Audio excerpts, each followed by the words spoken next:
Bismillahirrahmanirrahim. Assalamualaikum warahmatullahi wabarakatuh. Alhamdulillahi wahibil atiyah, wassalatu wassalamu ala khairil bariyah wa ala alihi wa sahbihi dawin nufusiz zakiyah. Amma ba'd. Wa qala tabaraka wa ta'ala: يا أيها الذين آمنوا اتقوا الله حق تقاته ولا تموتن إلا وأنتم مسلمون بسم الله توكلنا على الله لا حول ولا قوة إلا بالله العلي العظيم.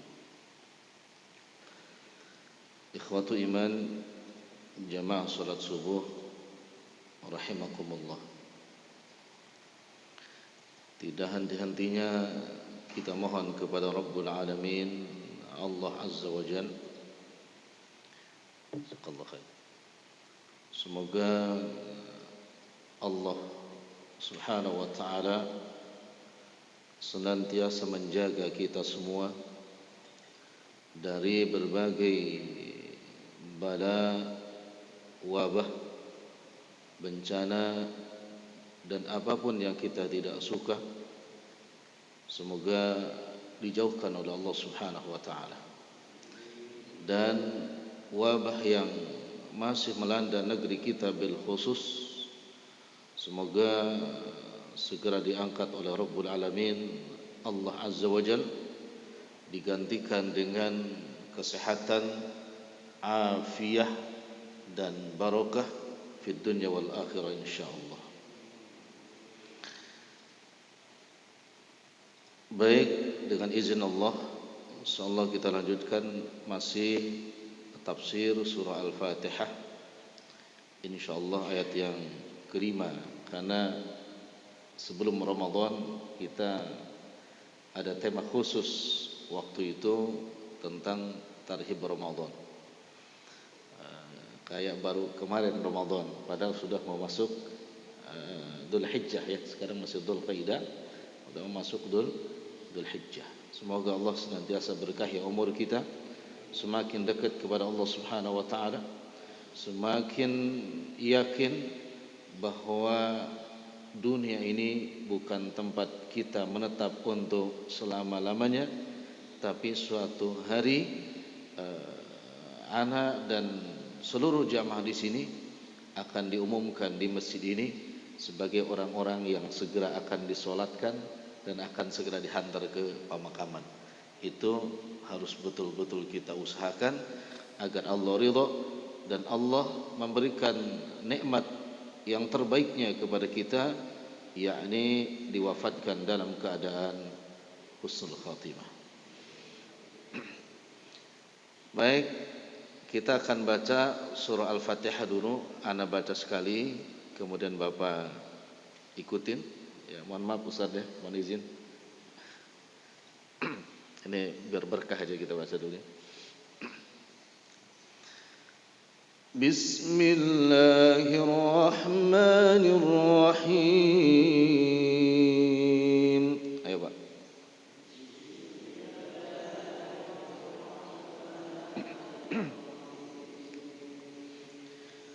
Alhamdulillahi Rabbil Alamin.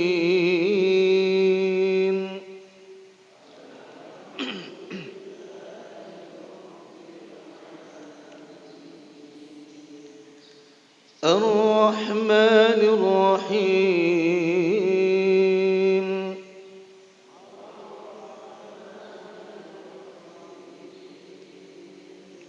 Maliki Yaumiddin.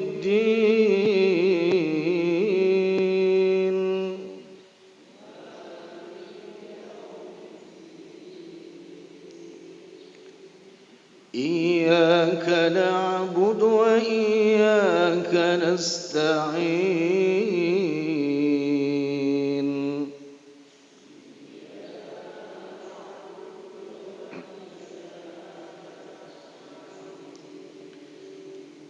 Ihdinas siratal mustaqim.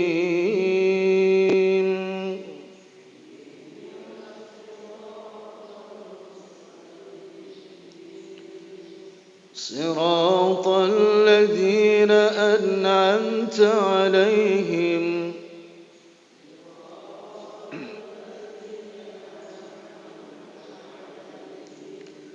غير المغضوب عليهم ولا الضالين.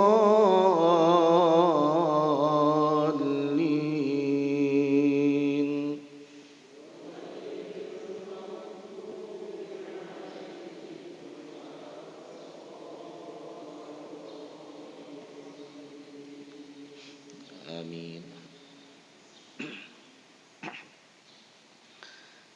Ayat yang kelima, Iyyaka na'budu wa iyyaka nasta'in.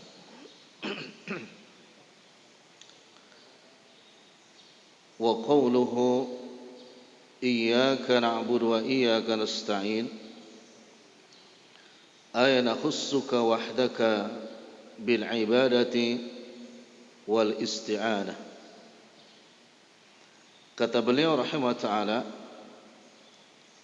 Iyyaka na'budu wa iyyaka nasta'in ay nakhussuka wahdaka, yakni mengkhususkan hanya kepada engkau semata.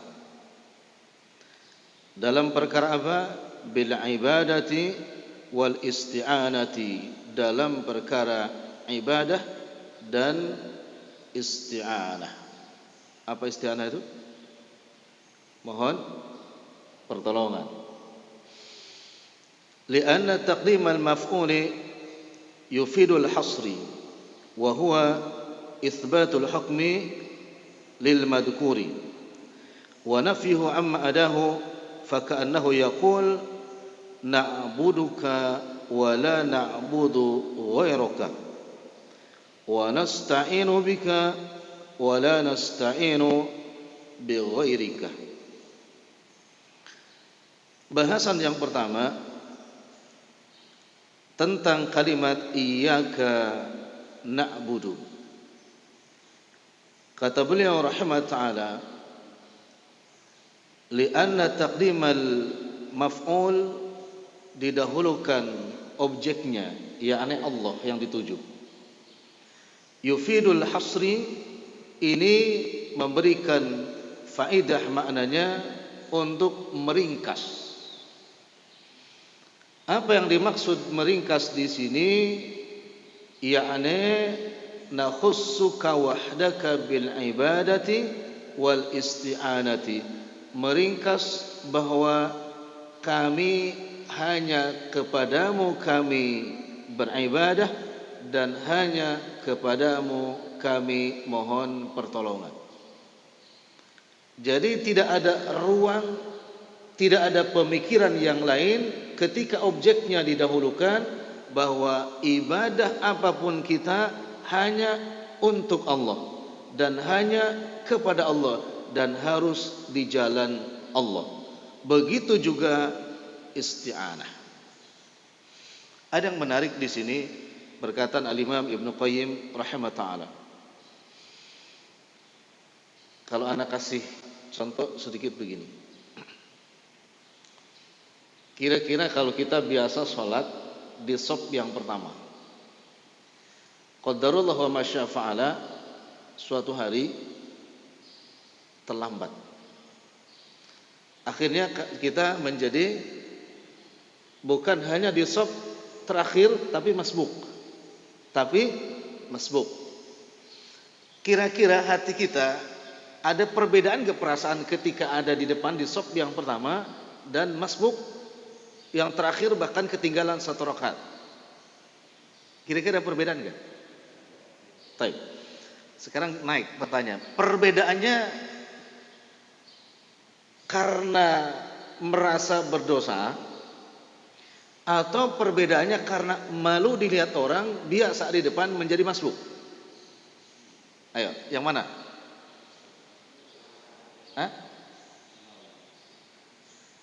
Merasa berdosa karena padahal ada udzur syar'i, mungkin perutnya mulas gitu kan, boleh kan, terlambat boleh, tapi tetap di sini merasa, ya Rob, kenapa kok anak nggak bangun lebih awal gitu kan? Atau merasa gak enaknya itu karena biasa berada di sop yang pertama, ini tiba-tiba di akhir masbuk. Ayo, ada yang pernah masbuk gak? Masbuk terus nggak boleh, karena masbuk. Nah, taib. Jika perasaannya karena merasa berdosa kepada Allah, bermaksiat kepada Allah, maka insya Allah tetap bernilai ibadah. Tetapi yang berbahaya kalau merasa malu dilihat manusia karena biasa di shaf yang pertama, kemudian berada di shaf yang terakhir, maka tujuan ibadahnya berarti dia bukan untuk Allah dan dia syirik. Karena kata beliau, nakhussuka wahdaka bil ibadah wal isti'anah. Jadi, waduh gak enak nih. Kenapa gak enak? Ya dilihat orang. Biasanya saya berada di mana? Shaf yang berarti berada di shaf yang pertama tuh karena siapa? Karena pengen dilihat. Artinya begini lebih mendalamnya. Tumaninahnya hati seseorang ketika berada di shaf yang pertama, karena memang merasa orang yang melihat saya berada di shaf yang pertama. Maka ketika dia berada di shaf yang terakhir, dia hatinya tidak tumanina karena merasa malu dilihat orang berada di shaf yang terakhir. Jelas, tujuan ibadahnya berada di shaf yang pertama bukan wahdaka, bukan iyyaka na'budu, tapi ada ilah-ilah selain daripada siapa? Allah Subhanahu wa taala. Ya, kalau karena Allah mau di shaf yang pertama, di shaf tengah atau di shaf akhir, selama itu ada udzur syar'i, tetap hati tumaninah. Tetap hati tenang karena bukan li ajlin nas tapi li ajlillah. Karena untuk Allah, ini yang pertama. Maka itu perlu mendahulukan objeknya. Semua ibadah itu adalah tawajuh kepada Allah Subhanahu wa taala, tidak boleh ada celah untuk orang lain. Dan ini ikhwatu iman,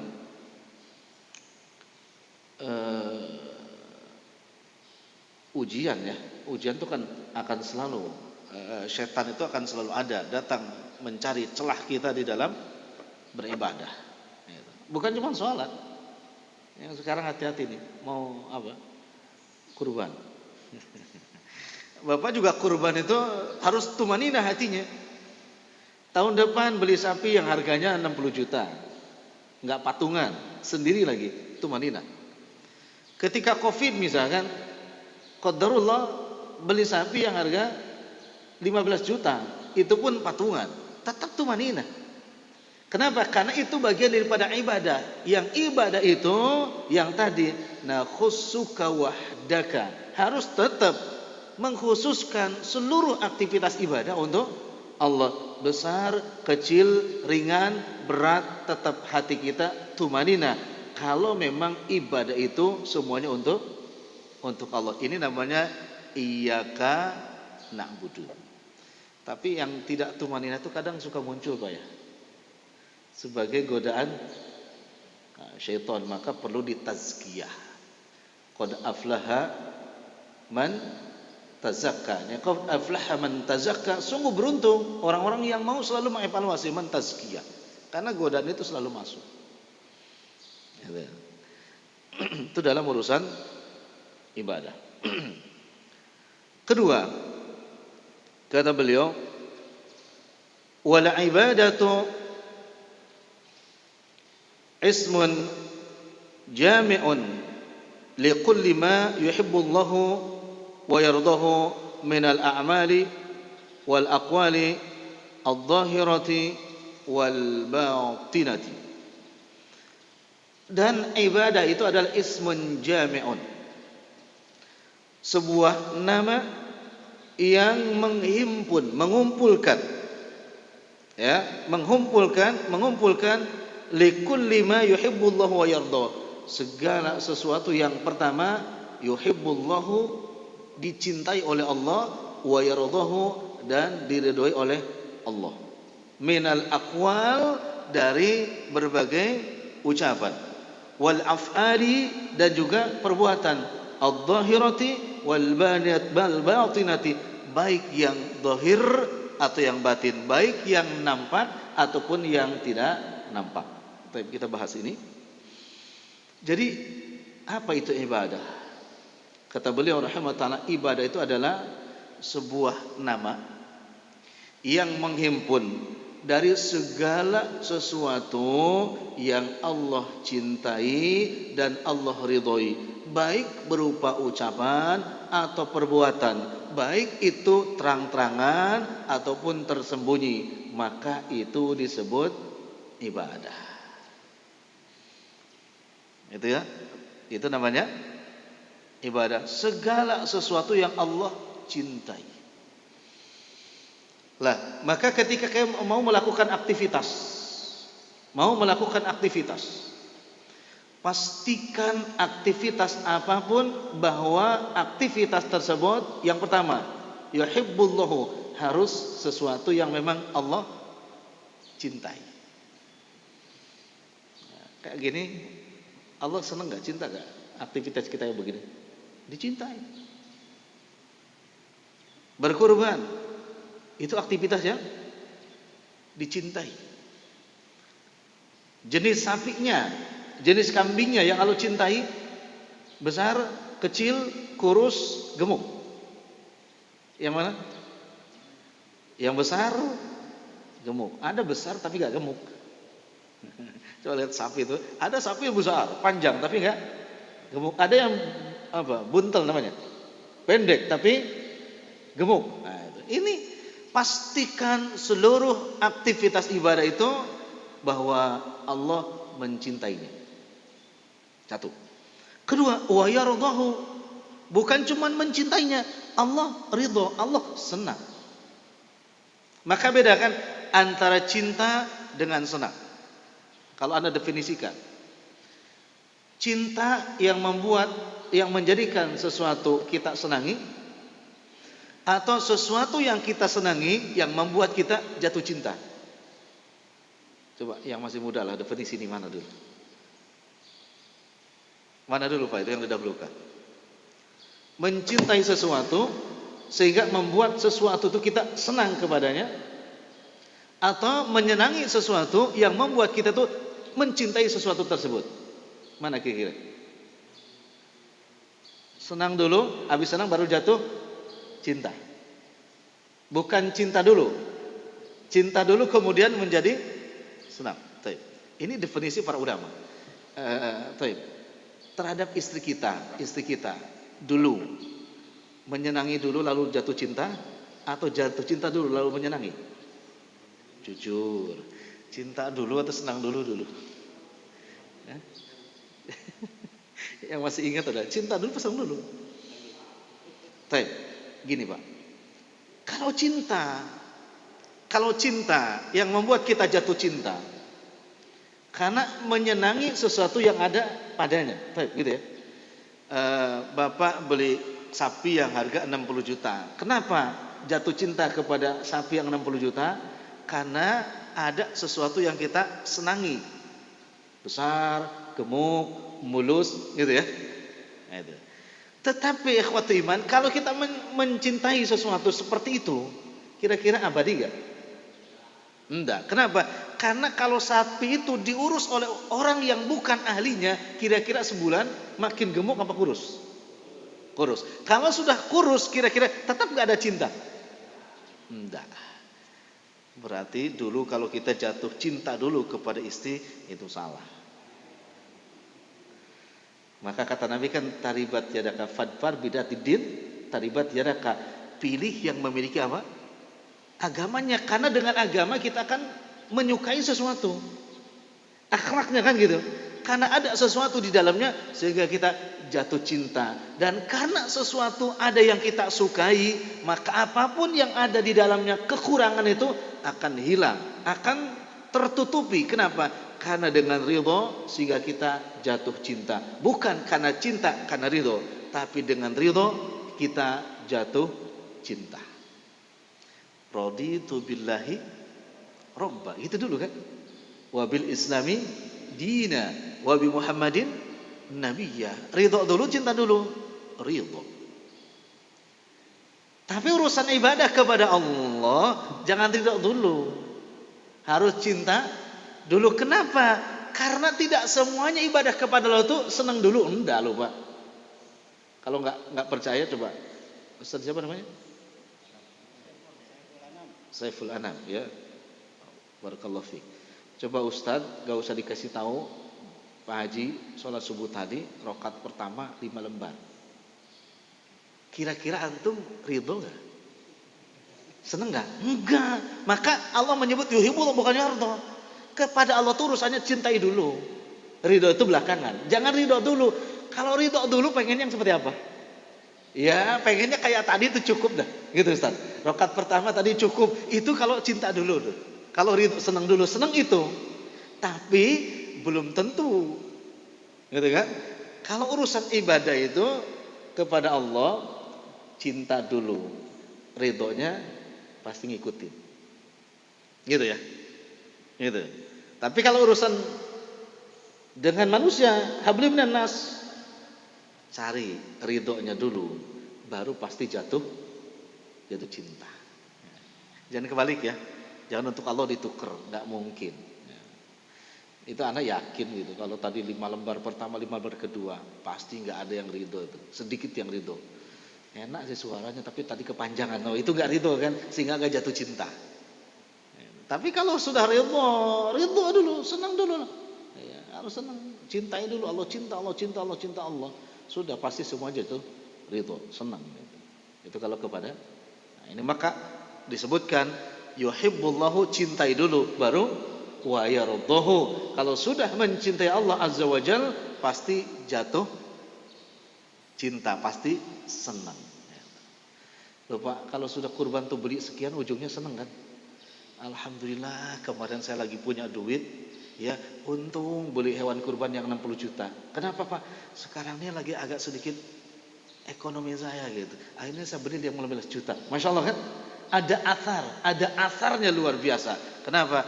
Karena awalnya memang menyukai apa yang Allah cintai. Itu bedanya. Karena yuhibbullah wa yardha. Dari apa? Wal aqwal, ucapan. Wal aqwal, ucapan. Pastikan semua yang kita ucapkan itu pertama yuhibbullahu, harus berkata, berbicara dengan kalimat-kalimat yuhibbullahu, yang Allah cintai. Wa yardahu, dan Allah sukai. Baru bernilai ibadah. Maka ada dalam hadis kalimatani, 2 kalimat. Ya, khafifatani, ringan. Di mana? Alal lisan. Ringan diucapkan dengan lisan. Tapi thaqilatani fil mizan, memberatkan di dalam timbangan. Ini kalimat yang ringan diucapkan tetapi memberatkan timbangan. Waqila dan hadis lain mengatakan 2 kalimat tersebut dicintai oleh Ar-Rahman, Allah Azza wa Jalla. Ya. Kalau kita bertemu dengan saudara kita di jalan dimanapun, kalimat yang Allah dan Rasulnya cintai adalah absyus salam. Ucapkan apa? Assalamualaikum. Itu kalimat yang Allah dan Rasulnya cintai. Dan yang mendengar ucapan tersebut maka segera respon dengan waalaikumsalam warahmatullah. Direspon, ini kalimat yang yuhibbullah wa yardahu. Maka ketika kita mengucapkan assalamualaikum atau menjawab waalaikumsalam, berarti kita sedang beribadah kepada Allah. Ibadah dengan lisan kita, aqwal dengan ucapan kita. Masya Allah. Maka kalau ucapin salam jangan pilih-pilih. Jangan pilih-pilih. Ini anak kenal, assalamualaikum warahmatullahi wabarakatuh, tambah warahmatullah. Ini anak kenal banget, assalamualaikum warahmatullahi wabarakatuh, tambah. Ini anak kurang kenal, assalamualaikum gitu. Ini anak kurang kenal banget, lam. Ini nggak benar itu. Itu bukan ibadah. Ibadah terus jelas. Lah, makanya kata beliau di sini mengatakan, wa inna ma takunu al ibadatu ibadatan. Dan sesungguhnya suatu perkara akan dinamai ibadah. Ya, perkara tersebut akan dinamai ibadah idza kanat ma'khudatan an Rasulillah sallallahu alaihi wasallam, apabila perkara tersebut baik ucapan atau perbuatan itu berdasar daripada Nabi sallallahu alaihi wasallam, baru disebut apa? Ibadah. Nabi suka bercanda kan? Suka. Tapi bercandanya Nabi hak. Tidak ada kidib, dusta, baik redaksinya ataupun maknanya. Baik itu yang zahir atau yang majaz. Nabi semuanya hak, benar. Silahkan Bapak bercanda. Ya, silahkan Bapak bercanda. Misalkan begini. Pak, yuk ke rumah nih ba'da zuhur. Kenapa? Alhamdulillah ada rezeki, saya tadi motong anak kambing Pak, yang masih kecil, anak kambing gitu. Mungkin Bapak jawab, loh kenapa tanggung motong anak kambing gitu kan? Ya, motong anak kambing. Sebetulnya nggak salah. Karena induknya kambing juga asalnya dari anaknya kambing, itu kan maksudnya itu. Dan itu Nabi pernah bercanda seperti itu. Boleh gitu kan? Kalau Bapak bercandanya selain itu dusta nggak boleh Pak. Ini ke rumah ya, tadi anak motong apa namanya, anak kambing yang mati suri gitu. Karena itu mati surinya yang nggak benar gitu. Itu kan candaan yang keluar daripada hak gitu kan. Emang ada anak kambing mati suri? Ya kan ini enggak hak. Tapi kalau bilang anak kambing, memang semua kambing dari kecil dulu anaknya gitu kan. Ini yang hak, silahkan gitu. Ini kalam akwal yang memang Allah juga suka, Rasul juga suka. Allah cinta dan Rasul juga cinta. Itu ya, di antaranya. Karena enggak panjang, karena ini kan tafsir ringkas. Yang kedua, al-aqwal wal af'al, perbuatan. Tadi perbuatan ada misalkan tadi motong sapi gitu kan. Sekarang perbuatan ketika kita seperti ini, Pak. Pastikan Bapak duduk bermajlis seperti ini, kan itu termasuk af'al, perbuatan. Duduk seperti ini yang Allah cintai dan Rasul juga suka. Loh, bagaimana di majlis ilmu? Al-Imam